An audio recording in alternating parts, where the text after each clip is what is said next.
Hey, it's Ethan Skolnick for 5 on the Floor on the 5 Reasons Sports Network. This is the latest Take 5, sponsored by Prize Picks.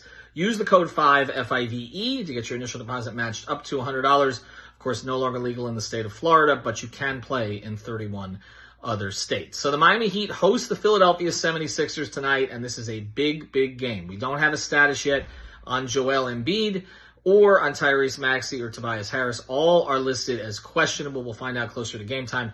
No Tyler Hero again tonight. He's playing only 36 games. And I think at this point, until he's back on the court, we just shouldn't count on him. But the Heat are still in good position. They're in the 6th spot, percentage points ahead of Indiana as a result of the Pacers losing to the Nets. And I've said all along that the Heat could only really lose 2 more games in this stretch, and one of them better not be against Indiana. It's better if another one is not against Philadelphia either, because they're a game and a half up on the Philadelphia. They can pretty much put Philadelphia away in terms of chasing them if they beat them today. And of course, they've already beaten the Sixers at home on Christmas. No Embiid in that game either, but there was also no Jimmy Butler. And in this game, Jimmy is expected to play if he gets off the horse that he was riding yesterday in all of the social media posts.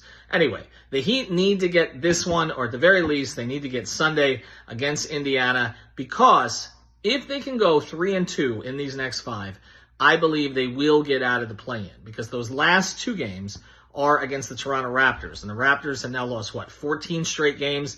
And it appears they're losing on purpose. They're sitting guys. They're trying to keep a spot in the bottom 6 of the league, because if they get a top 6 pick, they keep the pick this year.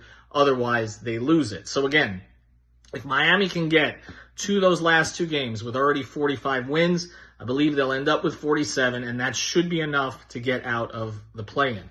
Now, the other factor here is the Eastern Conference is falling apart. This is all falling into Miami's hands.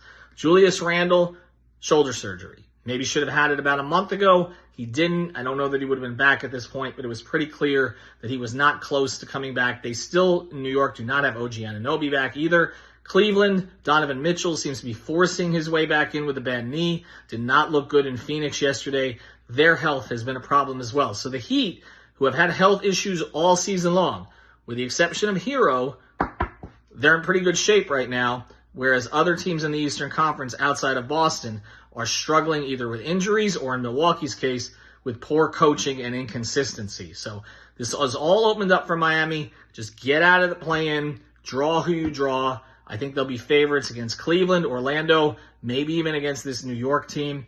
Just, again, don't get stuck in the play-in having to play Philadelphia in a one-game situation. Instead, get the win tonight. This is Ethan Skolnick for 5 on the Floor and the 5 Reasons Sports Network.